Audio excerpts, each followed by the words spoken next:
Hello everyone, welcome to the 24/7. My name is Niharika Valia and I am with you with the area of accounting and financial management for bankers. And we are covering the area of JAIIB May-June 2023 examination. So today we'll be moving forward towards the next level of accounting. But before I move forward towards that, our sale is still there. We have the Christmas sale is still going on, at which the discount of 80% is available on our courses. Along with that, the double validity on all Mahapacks is available for you, and you can use the code Y541 to avail the discount there. You can use the code Y541 to avail the discount, and you can buy it through our app, and there you can get the discount of 81%. Okay, in terms of accounting today, when we are talking about journal, what exactly a journal is? Journal records all the transactions in a chronological order. When we talk about chronological, what do you mean by it? It means written in a sequential order. The sequence is decided and everything is noted as per that sequential order that is decided. So we look forward towards the entire accounting system based upon the fact that whatever is happening, we'll be recording it according to whatever is happening. If the sale happened first, then we'll record the sales. If the purchase happened first, then we'll record the purchases. So we'll be recording each and every transaction based upon the sequential order that we are taking up. It would be basically date. There's a particular format for that. First of all, they write the date. So if the transaction is done on first, then first is written, then second, then third, based upon the date. Now they decide the day, right? So it is like a date and day is specified here, and then the transaction. See, if it's day one, then day one is written first, day two, day three. Every transaction would be recorded separately, and even a transaction which were incurred during the day, they will also be recorded as per the sequence. Whatever happened first, it would be written first. So they have a specific column for date, and there they specify which particular account would be debited, which particular account would be credited. Based upon this particular area, particular would be specified. Then we have something called ledger folio. Every specific table would be created for assets, for all the liabilities, for the cash, everything that is happening will create a table. Then the next point is debit and the credit side. These two columns would define our debit portion and the credit portion. So how do we define this particular area?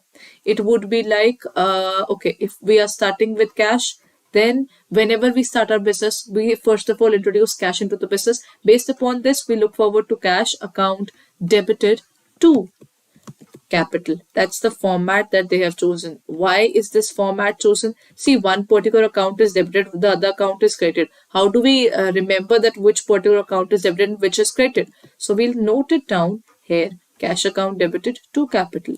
So what are we going to do? Cash account debited to capital. Here, cash account is debited. So we are writing the term debit here, and capital is on the credit side. So if the capital is on the credit side, it's better to signify it in a different manner. Otherwise, both the terms debit and credit would be mixed up now. So when they created this particular method, that one particular element is debited and credited, they made sure that in the journal entries, we never get confused which particular portion is debit and which is credited. So they wrote it as this is cash account debited to capital on the credit side. So how do I look forward to it? If I introduce 10,000 rupees, then 10,000 rupees is my cash and 10,000 is the capital, because, okay, using the golden rules of accounting here, cash is debit what comes in. It's an asset. So it all goes into real account. Debit what comes in and credit what goes out. If it's coming into the business, so basically it would be on the debit side here, right? But when we talk about capital is a personal account which says debit the receiver and credit the giver. The giver is the proprietor of the organization, right? So basically it would be noted as debit the receiver, credit the giver. It would be shown on the credit side. So that's how we'll be recording. And this column that is called the ledger folio. The ledger folio is basically the tabular form. If cash is the first column that we'll be starting with. That would be the number 1 table that would be formed based upon the journal, and table 2 would relate to capital. So we'll have these two basic accounting systems.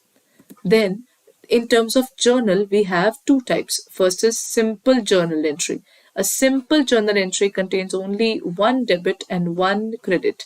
There would be only, just like what we talked about, that is basically a simple journal entry. Then we move forward towards compound journal entry, which has more than one debits or more than one credit. So we have multiple debits and we have multiple credits, leading to a situation which is called as a compound journal entry. I hope it is visible now.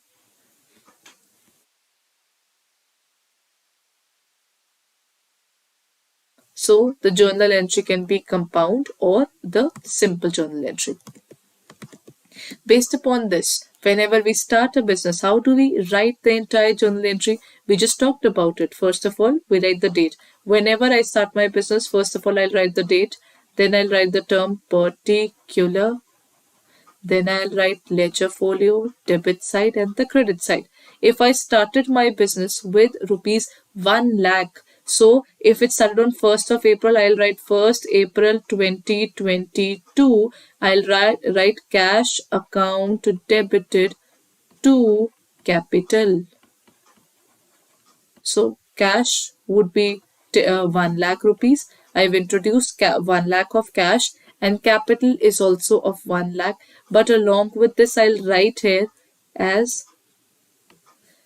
being business commenced with cash. So the business is started with cash. So this particular portion where we write the transaction in a theoretical manner, this is called narration. Right? So this is how we note down the journal entry, which is for starting a business. That is how we define it. It would be noted like this: cash to capital, and the cash account, since it's being debited, so it is noted on the debit side, and capital is noted on the credit side. And similarly, even where we write the amounts, this would be on the debit side, the upper portion, and the lower one would be for the credit side, that is to capital. Now, the next point that we'll be dealing with is the entry for the purchase of goods. If I'm starting my business, then what will happen? See, if I start my business, I need to get some money into the business as well now to do the things, right? So if I'm looking forward to that particular scenario, that I need money for my business, how do we look forward to that scenario? If I want money for my business, the best thing is, first of all, purchase goods. First of all, capital was introduced. The money was given to the business. Then what happens? If I want to make money, I have to spend money as well now. If I want to sell goods to you, first of all, I'll have to get those goods into my business and then I'll sell it to you, right?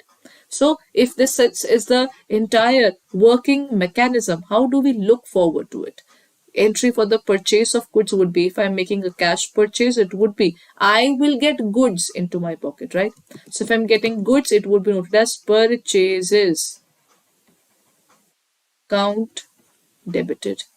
So we are making cash purchases, so we are getting goods in our hands, and what are we losing? We are losing cash. One of the basic things that you can remember is in a journal entry, keeping all the rules in mind. The simplest rule that you can follow is whatever comes into your pocket, debit side, whatever goes out of your pocket on the credit side. If you follow it for the cash, then every single entry can be decoded. For example, I purchase cash to purchases. Now I'll show you how even the rule is applied. Cash purchases means I got cash or I lost cash. I lost cash and I got purchases. So I've got goods and I've lost cash.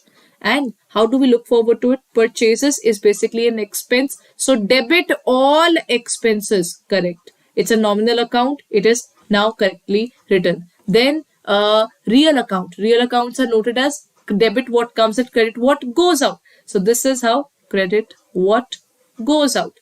It's correct even. But I did it in such a way, whatever is coming into my pocket on the debit side, whatever is going out on the credit side, and that's how I manage the entire journal entry without any fuss. So if I remember the basic ruling, then entire question is done in a better way.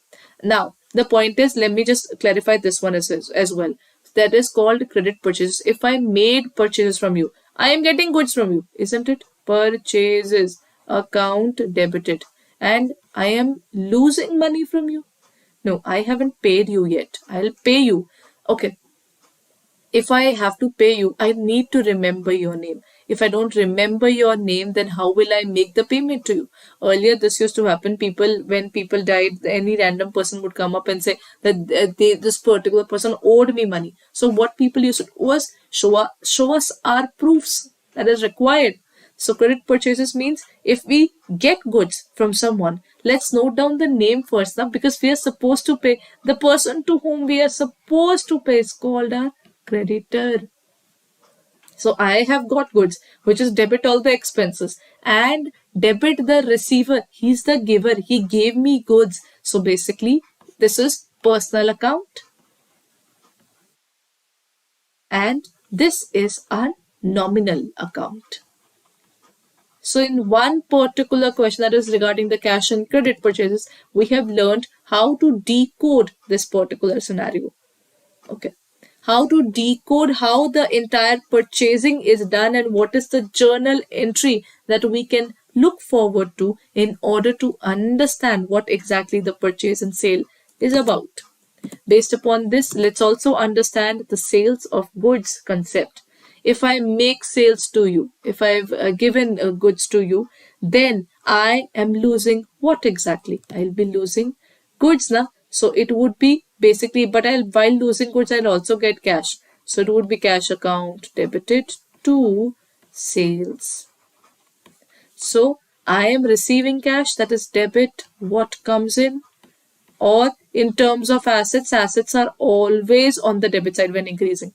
Income, sales is income for the business now, because business is making money out of it, right?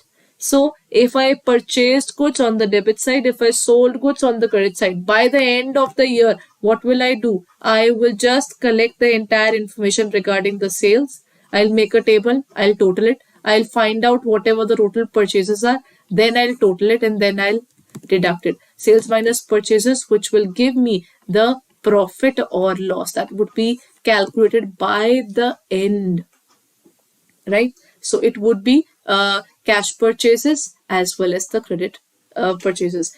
We are done with cash and credit purchases. Now, based upon this, we'll be learning about the cash sales and the credit sales as well. See, income means income. That means we are receiving money. It would be always on the credit side. But it depends upon the fact. If I receive money from you, I don't have a reason to know your name because the transaction is complete. I was supposed to get money from you. I got the money. The entire topic is closed. How does it remain open? It remains open when there's a credit sales. That means we are supposed to make the payment and we haven't made the payment yet. So he is our debtor. That particular person was supposed to pay me for the goods I've delivered to them. So it would be debtor to sales. So debtor would be shown on the debit side, the person from whom we are supposed to receive money, and sales refers to the area of receiving income. Right? So that is how we can look forward to the area where we'll note down the name of the person, as it is required to note down their name because otherwise we'll forget their names now. So it's always better that we note down the name of that particular person and get it done for the business. The moment this particular person will pay, we'll remove his name from the business. Currently, we need to remember his name because we are supposed to receive. So instead of cash, we'll note down the name of the person from whom we will receive cash. The moment I receive cash, his name would be taken away. So that's the difference between cash sales and credit sales. If you receive money, you note down. If you do not receive money, just note down the name of the person from whom you will receive money. But in any case, we have made a sales, that is, we have clearly shown an income, right?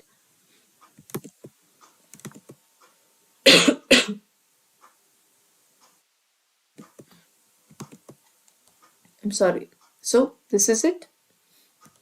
So this is where we can look forward towards the next topic. But I think this is where we can end our session, where I've taken up what the debits and the credit sale is about. Okay, we can look forward to one more simple point, that is payment received and payment made. If I receive money from you, if I'm receiving money, what are you giving me? Money. So money is coming to me, that would be cash on the debit side. Two, money is being received. I'm receiving money. That means if I'm receiving money from Mr. X, then cash to X. If I'm making a payment, it would be basically X to cash. If money comes in, it's on the debit side. If money goes out, it's on the credit side. The person's name is noted because he's the receiver, he's the giver. So whosoever gives money to the business, he'll be on the credit side. Whosoever makes the payment to the business, that is on the debit side. Debit the receiver, credit the giver. So when this person is giver, we note it down. When this particular person is receiver, because we are making payment to him now, so he would be on the debit side. So very basic journal entries being covered. So every single day I'll try to cover many of these journal entries. If these are clear to you, all you can do is practice a bit for the journal entries, because this topic might look very simple, but there are major complications which arises. So kindly do this particular topic properly. And if you're looking forward to the JAIIB classes, our batches have just started. So go ahead and check it out on our website or in our app, so that you can get our batches in time. But before we look forward to that, let me tell you how to go to our app or our website where you can purchase our courses. You can go to www.adda247.com. There you will find in terms of the JAIIB and CAIIB examinations. First is JAIIB and CAIIB Kamaha pack. Double validity is going on. All you need to do is you need to click on that particular scenario, the packs, and all you can do is, if you look forward towards the JAIIB and CAIIB Kamaha pack, you will get both JAIIB and CAIIB. In terms of the JAIIB, you'll get both English and bilingual. There you'll also get the recorded as well as the live classes that are going on. Whatever new batches going on, you'll get it. And the old batches would also be opened up for you, so you can review any batch or any question answers that you can look that you are in need of. And you will not only get the live classes, but you're also getting mock test series, the video solutions, revision batches, all ebooks, numerical batches, case study batches. All these batches are opened up for you. So hurry up and check it out on our website or in our portal. So all the details of all the faculties who are dealing here is specified.